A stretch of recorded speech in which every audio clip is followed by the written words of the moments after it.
Hey, my name is Hattie Rendell.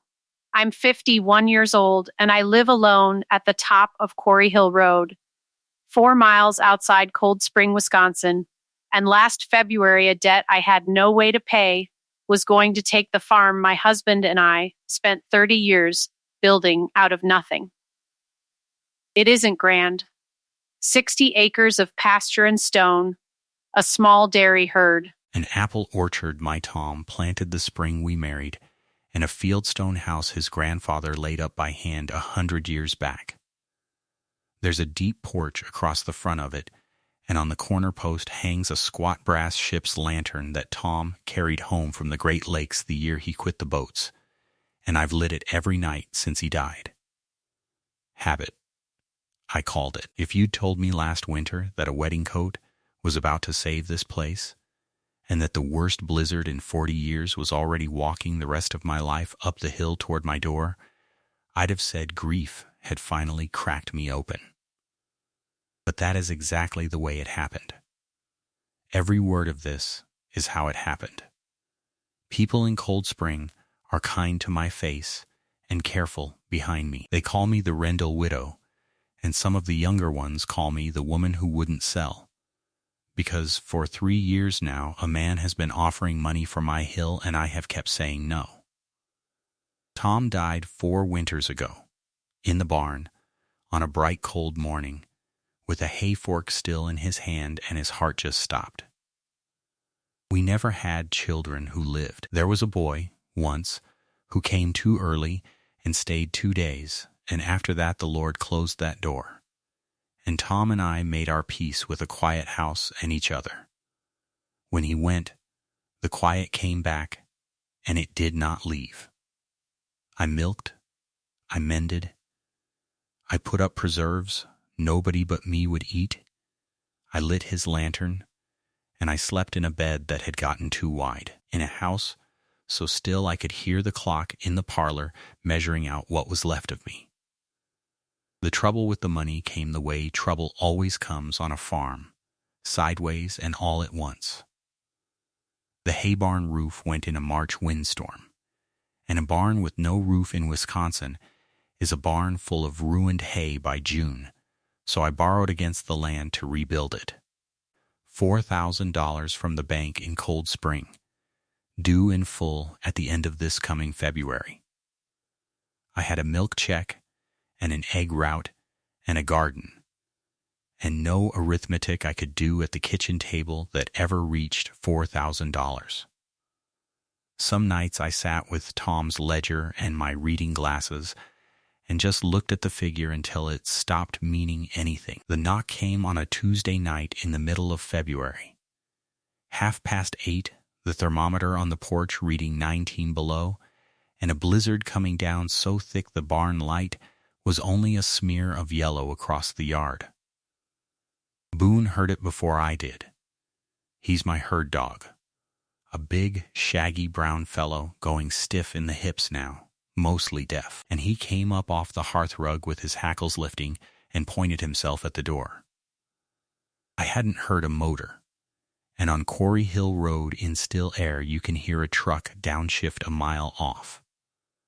I took the lantern down off its hook and opened the door against the wind. She stood at the bottom of my porch steps with the snow driving sideways past her, as if the storm had carried her up the hill and set her down and moved on. Young, late 20s, I judged. A brown town coat far too thin, a wool scarf iced stiff at her chin, boots meant for a sidewalk and not a country road. Her lashes had frozen. And she was holding, wrapped against her chest inside a length of oilcloth, and both arms crossed over it, a bundle the size of a folded cup, holding it the way a person holds the one thing they will not put down for anything on this earth. "I saw your light," she said. Her voice hardly shook. Everything else about her was shaking. "Where in heaven did you come from?" I said. "There's no car on this road." "I walked," she said. "From the county garage at the crossroads. That was better than 3 miles in a blizzard at 19 below." I looked past her, and there was nothing out there but white and dark and more white. "I have no money," she said, and she lifted the wrapped bundle an inch as if I might not have noticed it. "But I can sew. I can sew for my keep, for a night if you'll allow it." "Nobody's keep is for sale up here," I said. "Get in this house before the cold takes your hands off you." She came up the steps slow, one at a time, watching me the whole way like a stray cat deciding whether the porch is a trap, and she stopped just over the threshold on the mat and stood there dripping, plainly trying to take up as little of my house as a body could. I built the stove up, put the kettle on, and set to frying eggs and the last of the morning's ham and warming biscuits under a plate, and I got her out of that wet coat and into Tom's old flannel one that still hung on the peg, and she let me, which told me how far past pride the cold had pushed her. When I set the plate in front of her, she ate the way hungry people eat when they're trying to look like they aren't, slow and careful and costing her every bit of it. Her fingers were split at the knuckles and blue at the tips. When she wrapped both hands around the mug of tea, she made a small sound as the ache came back into them. When the plate was clean, she stood, and before I could stop her, she'd washed it and dried it and set it in the rack. Then she laid the oilcloth bundle on the table and unwound it, careful as unwrapping a newborn, and inside was a coat, a man's wedding coat, deep charcoal wool, hand-tailored, with covered buttons and a silk lining the color of cream, the finest piece of sewing I had seen in my life. "I keep my word," she said. "You don't owe me a thing," I told her. "I keep my word," she said again, quieter, and something in the way she set her jaw made me close my mouth and let her have it. She threaded a needle from a little tin case she carried, and she held her hands over the stove a long minute first, working the stiffness out of them, and then she sat and mended a place where the lining had pulled at the shoulder seam, and I stood there and watched her hands and forgot entirely to sit down myself. I've sewn all my life, feed sacks and quilt tops and my own Tom's shirts, and I know good work when I see it, and this was past good. Her needle went in and out and left almost nothing to see, tiny even stitches you'd want a magnifying glass to count, and she did it in lamplight with half-frozen fingers and never once pricked herself or pulled the thread crooked. Boone came and put his gray chin on her knee, which he does for nobody, and she stopped and looked down at him, and something in her face came loose for just a second before she caught it. "That's the best mending I ever saw done," I said. "Then I've paid for my supper," she said, and the small joke seemed to surprise her own mouth, as if she hadn't used it in a long while. "What do they call you?" I asked. "Della," she said, just the one name laid down careful, like a coin she couldn't spare the rest of. I didn't ask for more. "Hattie Rendell," I said. "There's a room at the back of the house. It was going to be a child's once, the bed's made and aired, and the door latches from the inside if that suits you." "I'll be gone at first light," she said. "The storm has an opinion about that," I said. "Nobody has to be anywhere in this." Before I went up, I did the thing I do every night I'm given. I carried the lantern out and hung it on the corner post and lit it, and the snow tore sideways through the little ring of gold it threw. When I came back in, she was standing in the hall doorway with the wrapped coat held against her again. "Are you expecting somebody?" she asked. "No," I said. "My husband kept that light burning every night he lived here, and I've kept it since. He used to say it wasn't for us inside where it's warm. It's for whoever the dark is chasing." She looked at that lantern through the window a long moment, and then she looked at me, and then she carried the coat into the back room, and I heard the latch slide home, soft and almost sorry, and I made my boots loud on the stairs so she'd know exactly how far off I slept. In the morning the storm had spent itself, and the whole hill lay blue and white and silent as the inside of a bell. I came down at 5 to milk, and the path from the porch to the barn was already dug, clean down to the frozen gravel, and the wood box by the stove was full, and she was standing at the range with coffee made and cornmeal mush going in the pot. "I don't take charity," she said before I had a word out. "I know how to work. Then we'll call it work," I said. That was how it started. No plan to it at all. Just a dug path, and a full wood box, and 2 women who'd been taught the same hard manners by different lives, and neither one asking the other a single question she hadn't offered first. She stayed the next day, because the town plow hadn't reached us. She stayed the day after because the milk hauler put his truck in the ditch at the bottom of the hill, and it took the both of us and a chain and 2 hours of shoveling to get him out. And by the end of that first week, neither of us was keeping a straight face about the reasons anymore. She knew a farm, not from a book. She could gentle a nervous cow with her voice, and she stripped a quarter clean without spilling, and she said only that she'd grown up on one before I could ask. She learned the cream separator in one showing and ran it better than I do. But it was the needle that undid me. My good Sunday dress had a tear in the sleeve I'd been meaning to mend for 2 years.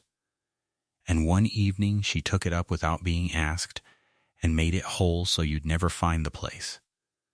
And then she turned Tom's frayed barn coats and rebound the cuffs. And she cut down a wool blanket into a proper lined vest for me against the barn cold. All of it in the evenings by the lamp with Boone at her feet. This house started to smell of clean wool and hot iron and bread again, and I would stand in the kitchen doorway a second longer than I needed to before going out to the chores. But she never went to town. When I made the Saturday run for feed and mail, she'd hand me a small list in a straight fine hand and find something to do out behind the machine shed until my truck was gone off the hill. When any vehicle slowed on the road below, her hands went still over whatever she was doing until the sound moved on past. She kept the wrapped coat under her bed, and every few nights I'd hear her working late at it, a lamp burning under her door and the tiny click of scissors, though the mending on it had been done that first night. I saw all of it, and I asked after none of it. A woman who has been talked about learns not to pry. Sundays, I read, because a farm Sunday in winter is made for it. One gray afternoon she asked what the book was, and it was Tom's mother's Bible, the leather soft as a glove from 3 generations of hands, and Della asked me to read something out. I'm no hand at reading aloud, but I read the psalm Tom's mother had marked with a strip of blue ribbon, the one about lifting up your eyes unto the hills, and when I finished, Della was staring hard into the stove with her jaw set against something, and she said, "Once more, if you'd be so kind." And I read it again, and that was the whole of the conversation, and it was plenty. One afternoon she saw the bank's envelope where I'd left it careless on the sideboard, and she read the front of it and set it down like it had come off the stove. "February," I said. "February is my worry and not yours." "Worry doesn't keep a calendar that tidy," she said, but she let it lie. Late in the month a wind came up one night and worked the old house till it groaned, and we sat close by the stove, and the talk went where night talk goes when 2 people have stopped being strangers. I told her about Tom, the good years first, the orchard and the barn dances at the Grange and the lantern. Then the morning I found him in the barn, and the 2 years after that I mostly don't tell anyone about, the silence of them. I told it plain, and she listened all the way down without saying one of the soft, useless things people say. Then she was quiet a while, running her thumb along the edge of the coat's cuff, which she'd taken to keeping across her lap of an evening. "My husband wore this," she said. "He never got the chance to." "Your husband," I said. "Careful." She nodded at the fire. Jonah, she said. We married in the fall up in Marinette, where his people had a boatyard on the bay. He was a joiner, the best on that stretch of shore. Cabinet work, boat trim, fine finish work. This coat was to be his for the wedding. But the tailor took sick, and it came to us 3 weeks late, and by then we were already married in his brother's kitchen, with him in his work clothes and me in my mother's dress, and we laughed about the coat, said he'd wear it to our first anniversary. She stopped. He drowned in November, she said. The 2nd November. A squall came up while he was ferrying finished lumber across the bay for a customer, and the boat went over, and they found the boat and never found him. And a month before Christmas, the man who'd hired that lumber hauled came to the house with a paper. I set my coffee down. Who? I said. Silas Marsh, she said, and the name came out of her flat and careful. Held at arm's length. He owns half of Marinette. The lumber yard, the ferry landing, the hardware, the bank's 2nd floor. He'd contracted Jonah to build out the whole interior of a lake house he was raising for himself. A full winter's work, the finest job Jonah ever landed. And Jonah put every dollar we had into the good lumber and the hardware for it, and hired 2 men to help. Marsh paid 1/3 of it up front, in a bank draft, and the rest was to come when the job passed. And then Jonah drowned hauling Marsh's own lumber across that bay, and 3 weeks later, Marsh came to my door and told me my husband had died owing him money. She looked at her hands. He said Jonah had taken the advance and delivered nothing, that the lumber was on the bottom of the bay along with the man, and that the tools and the good stock in Jonah's shop were his by rights against the debt. He had a paper drawn up that said so. A contract with Jonah's name at the bottom, and a clause I'd never heard Jonah speak of, that said the advance was a loan against Jonah's shop and land if the work went undone. What did you do? I said. What could I do? She said.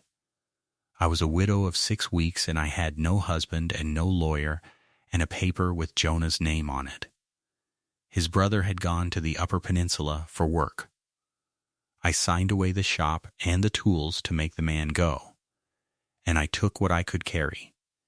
And I've been 3 years sewing my way from town to town, a season here and a season there, mending and altering and taking in wash, and never once going back.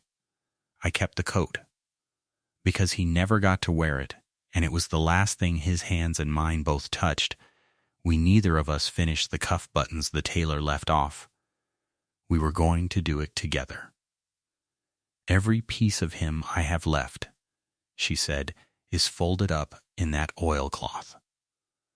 I sat with that a while. There are things you want to say that are no use said out loud. Why the coat, though? I asked her, of all you might have grabbed on your way out that door. And she was quiet, and then she said, because on the worst night, the night after they told me the boat was found and he wasn't, I couldn't sleep, and I took the coat out to hold it, and I found the lining had been let out and taken in again along the left breast, and the stitches weren't the tailor's and they weren't mine. Somebody had been into that coat. I always meant to open it and see. I never had the heart. I was already up and reaching for my sewing basket on the shelf by the stove. Bring it here, I said. Humor an old woman. We laid the coat under the lamp, breast up, and I ran my fingers along the left side of the lining, and she was right. There was a panel there where the silk had been opened and closed again by a hand that was skilled, but not the master hand that made the coat. There's something under here, I said. It's got a thickness to it that no wadding gives. Della put her flat hand over the place, soft, the way you'd feel for a heartbeat. He did this, she said. Jonah did this and never told me. We didn't tear at it ourselves. A coat like that, hand-felled and pads stitched by a real tailor. You don't rip out of ignorance and hope. And neither of us had the right to ruin Jonah's wedding coat with a careless cut, but I knew who could open it and close it back so the finest eye couldn't tell.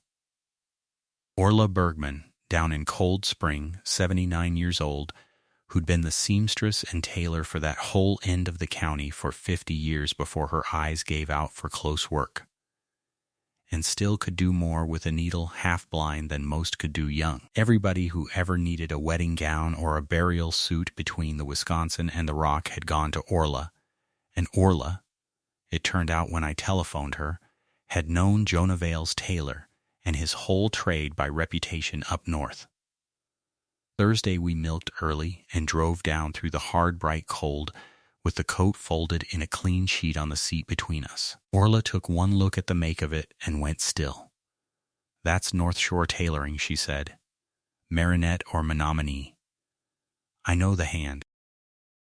Then she turned the breast to the window light and found the let-in panel with one pass of her thumb, the way I'd found it, only quicker. "This was opened after it was finished," she said. "And whoever did it had good hands, but was in a hurry or afraid." She looked at Della over her spectacles. "You want it opened, child, or you want it left be?" "Open it," Della said, and her voice only just held. Orla worked a fine blade under the felling stitches with no hurry in her anywhere, humming low the whole time, and it took the better part of an hour, and when the panel came free she drew out from between the silk and the canvas a flat packet sewn up in waxed muslin, and she set it in Della's hands, because it was hers and no one else's. Inside were papers, folded small and pressed flat by 3 years under stitching. The first was the true contract between Jonah Vale and Silas Marsh, signed by them both, and it read plain as day. A fixed price for the interior work, 1/3 paid in advance as an honest deposit, the balance on completion, and not one word anywhere in it about a loan, or a lien, or Jonah's shop and land standing good against the money. Nothing like the paper Marsh had brought to her door. The second was the bank draft itself, or the record of it, Marsh's own deposit, $1,200, marked in Jonah's careful hand, deposit on Marsh contract, held in trust against materials, and a running account under it of every board and every box of hardware Jonah had bought with it and where it was stored, in his rented barn on the edge of Marinette, not on the bottom of any bay. The third stopped the room. It was a letter in Jonah's hand, and it was addressed to Della, and it was dated the very morning of the 2nd November, the morning he drowned. He wrote that Marsh had come to the shop 2 days before and tried to get him to sign a new paper, a paper that turned the honest deposit into a loan against everything Jonah owned, and that when Jonah refused, Marsh had gone cold and said accidents happen on that bay every winter. Jonah wrote that he was afraid, and that he had put the true contract and the record of the money where only Della's hands would ever find it, in the coat they were going to finish together, and he wrote, "If a man named Marsh ever tells you that I died owing him, you take this to the light, and you let the coat speak for me, because I owed that man nothing, and he knew it." Della read it standing up and then had to sit down. Orla kept the coat overnight to close the panel back exactly as the tailor would have, and she would not take $1 for any of it. "You'll bring it to me when your girl's married in it someday," she said to Della, though there was no girl yet and no marrying in sight, and I think she said it just to put a future in the room. The papers rode home wrapped in Orla's own clean linen on the seat between us. Now, my nearest neighbor up Quarry Hill is Verna Pruitt, alone since her Earl passed, and for 30 years before she gave it up to keep bees. Verna had clerked at the Register of Deeds and the courthouse down in the county seat, and there was no piece of paper made in that county she couldn't read the truth out of. Friday she came up and sat at my table with her glasses down her nose, and read Jonah's true contract against Della's memory of the paper she'd signed. And she read the letter twice. And then she took her glasses off and folded them. "Here's your nail," she said, dry as a stick. "This contract Jonah signed is witnessed. See the two names down here below his. One of them's a notary, a real one. Marsh's paper that you signed, child, did it have witnesses?" Della thought. "It had a witness line," she said. "But it was blank. It was only Jonah's name and mine." "There it is," Verna said. "A widow signs an unwitnessed paper under a threat in her own grief against a witnessed contract that says the opposite in the dead man's own hand. There isn't a judge in Wisconsin who calls that a debt. That's called a fraud, and a mean one." Verna's Earl had a nephew who lawyered down in the county seat. A young fellow named Curtis Hoyt, with a stammer that left him the minute he got angry about something. And he got angry about a quarter of the way through Jonah Vale's letter. Inside the week he had filed to void the paper Della had signed and to recover Jonah's shop and his tools and every board of that stored lumber, and to make Silas Marsh account for taking a widow's property under a document Marsh knew to be false. The papers went into Hoyt's office safe that same Friday afternoon, and I slept better up on my hill for knowing where they were. But you cannot file a thing like that in a small county without the wind carrying it, and it carried. It carried all the way up to Marinette, and it carried a black car up my hill the first Monday of the new month. Della was at the east window with a jar of preserves in her hand, and the color left her face like water out of a cracked crock. She set the jar down without a sound and stepped into the pantry and drew the door to within an inch. Not a word.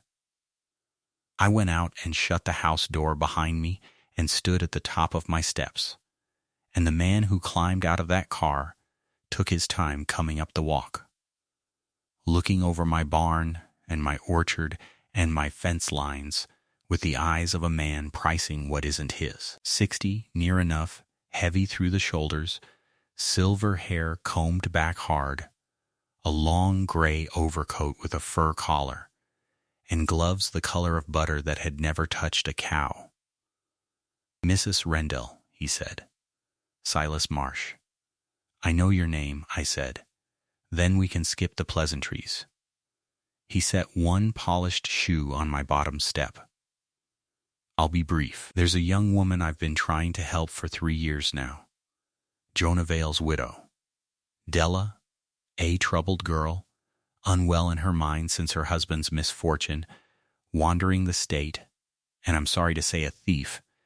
She took papers and property that weren't hers when she left Marinette. Her late husband's own brother is beside himself. I've reason to believe she's come this way. A woman who helped me bring her home safe and quiet," he said, "I'd count a real friend.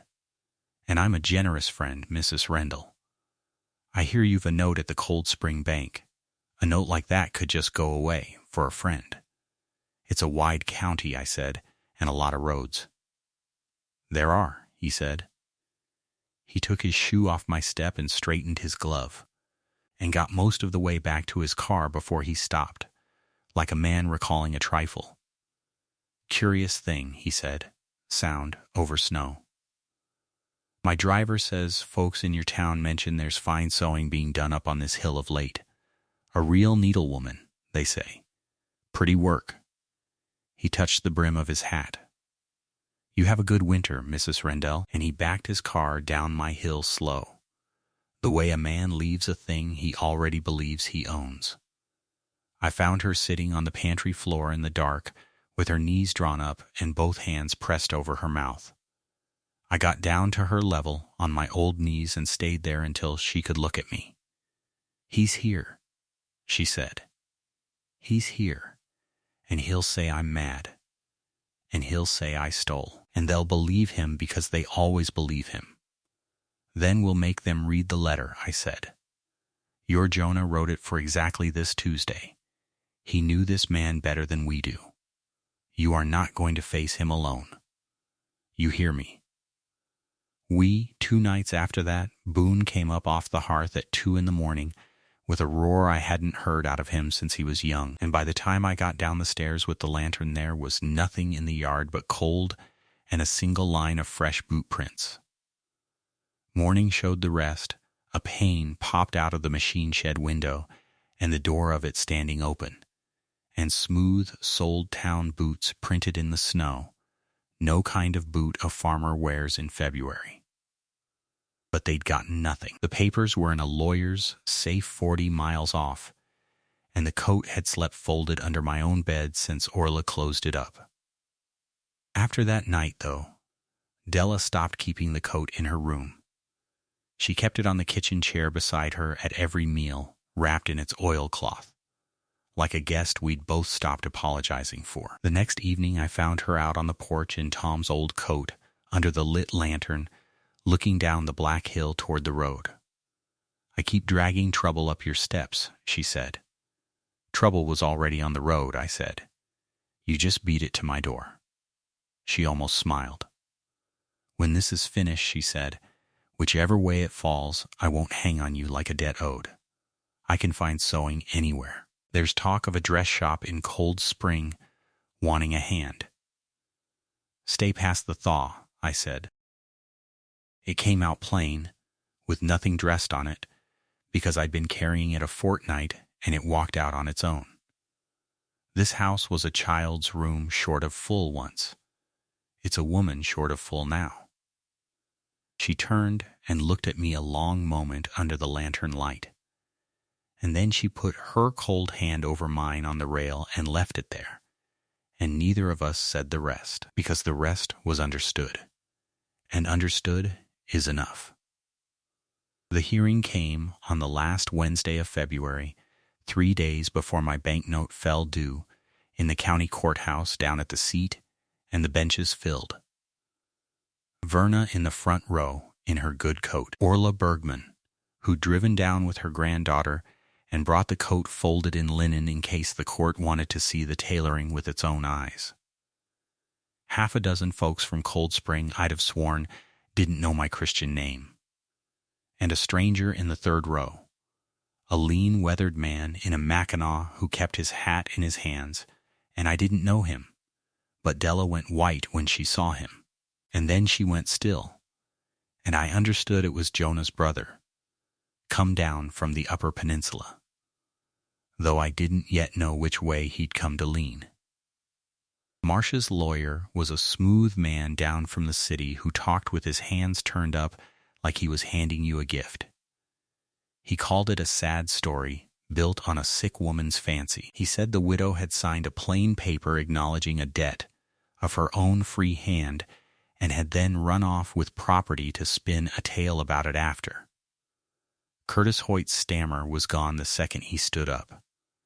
He laid Jonah Vale's true contract on the clerk's table, witnessed and notarized, a fixed price and an honest deposit, and not one word of any loan. Beside it he laid the paper Della had signed, unwitnessed, its witness line blank. Then he read Jonah's letter out, the whole of it, slow. The part where Marsh had come to the shop and tried to turn the deposit into a loan against everything Jonah owned, and the part where Jonah refused, and the part where Marsh said accidents happen on that bay every winter, and the last of it. You let the coat speak for me, because I owed that man nothing, and he knew it. The radiators knocked in the quiet after, and then the lean man in the mackinaw stood up in the third row, and half the room that had come up from Marinette knew him. "My name is Amos Vale," he said. "Jonah was my brother. I ran the boatyard with him, and I wanted on the record that after Jonah drowned, this man came to me too, and told me my brother had died owing him, and offered me $40 and my silence to say so if anyone ever asked." His jaw worked. "I took the $40, he said, "and I have been ashamed of it for 3 years, and I drove 400 miles to give it back and tell the truth. Marsh sold my brother the lumber, and my brother paid for it, and it is sitting in a rented barn on the Marinette Road this minute where Jonah stored it, every board of it, and I can walk any man here straight to it. You could have heard a pin drop on that courtroom floor. Marsh leaned to his city lawyer and said something, and the lawyer had nothing to say back to him. The judge was a spare gray woman named Elsa Thorne, and she took her glasses off and folded them, and when she spoke it was low enough that the whole room leaned in. The paper the widow signed is void, she said. It was void when it was made. It was unwitnessed. It was obtained under duress from a grieving woman, and it contradicts a witnessed contract and a letter, both in the deceased's own hand, that this court finds credible and moving. She looked at Marsh over the top of her folded glasses, the way a schoolteacher looks at the boy who has finally been caught out. The property is restored to the estate of Jonah Vale, sole heir, his widow. The defendant will account for the value of the shop and tools he took under a false paper, with interest, and the clerk will carry this file across the hall to the district attorney before the sun goes down. We are adjourned. Silas Marsh walked out of that courtroom, past benches full of people who had come up from his own town, and not one of them nodded to him, and not one of them gave him the mercy of looking away, and I have thought since that that walk cost him more than all the money ever would. On the courthouse steps, a man from Cold Spring who'd been quick to repeat Marsh's story about a mad wandering thief came up and turned his hat in his hands and said to Della, "I passed along what I heard instead of what I knew, miss. And I was wrong about you, and I'll say so as loud as I said the other. Come to the Grange in June," she told him, "and bring your wife." Marsh settled inside of 2 weeks, with the district attorney reading over his shoulder and no stomach at all for a public accounting of how he'd got a dead man's shop. He paid the estate of Jonah Vale $1,900 for the shop and the tools he had taken, and the stored lumber was Della's free and clear. And before $1 of that settlement was so much as counted, Della had Curtis Hoyt write my banknote into the terms. $4,000 paid off entire, my land free. I argued it exactly once. She put one finger flat on my kitchen table and said, "Call it keep."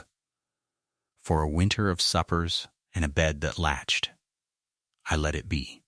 As for Marsh, before the ice went out of the bay up north, men from the state were in his lumber yard with ledgers, and there were other widows and other papers, it turned out, and he did not stay to answer for the whole of it. He sold the yard and the ferry and the lake house he'd built with a dead man's ruined trust, paid what the law made him pay, and moved off south where nobody's husband had drowned to make him richer. Almost Vale stayed 3 days on my hill before he drove back north, and he mended fence with us, and he wept once at my kitchen table over the $40, and Della forgave him the way you forgive family, which is to say completely and out loud so it's done. He goes back and forth now, from Marinette to Quarry Hill, and he is welcome every time. In April, Della and I drove up to Marinette together, the first time she'd set foot there in 3 years, and we opened Jonah's rented barn, and it was all just as his ledger said, good hardwood and fine hardware, 3 years waiting in the dark for hands that never came back. She stood in the doorway and looked at it a long while with her chin level, and then she said, "He'd want this built into something, not sold for scrap." So we hired a wagon, and we hauled every board of it down to Quarry Hill, and Amos came, and over that summer the 3 of us finished out the whole upstairs of my Fieldstone house in Jonah Vale's lumber, joined and trimmed and hung the way he'd have wanted, and the child's room that was never a child's became a bright, warm workroom with a long cutting table and a wall of window light, and a hand-lettered sign over the door that Amos carved, Della Vale, Sewing and Alterations. She had that dress shop trade in Cold Spring inside of a month, and more work than one woman could hold by fall. The coat hangs in that workroom now, finished at last. One quiet evening the two of us sat and put on the cuff buttons the tailor had left off, her stitches and mine side by side, so you'd never tell whose were whose, the way she and Jonah were going to, and then we hung it where the morning light finds it. Some men frame a diploma. We hung a wedding coat. And come the following June, in that same workroom, Della cut and sewed a wedding gown, cream silk cut down from the coat's own lining that had hidden the truth all those years, for a young Cold Spring school teacher who'd come courting her across that Grange Hall floor all spring.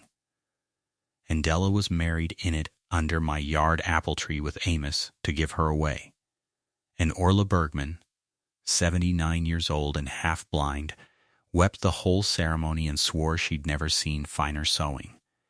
And she'd made half the wedding dresses in the county. My banknote hangs by the kitchen door now, in a dime store frame, stamped paid in red.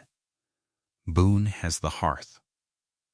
And my Tom was right about that lantern, and that is the whole of it and the end of it. You don't light it for the folks already inside where it's warm. You light it for whoever the dark is chasing, and you light it every single night, not because you know who's coming up the hill, but because you don't. One February night the dark chased everything I've come to love up my porch steps in a blizzard, wrapped in oilcloth, offering to sew for her supper. It's snowing again tonight, soft, no wind in it. The lantern's lit on the corner post, Boone's on the rug. And from the back workroom, over the low talk of the stove, there's the small, steady click of a needle and scissors, and somebody humming low and easy, not sewing for anybody's supper now. Just sewing. Just for home.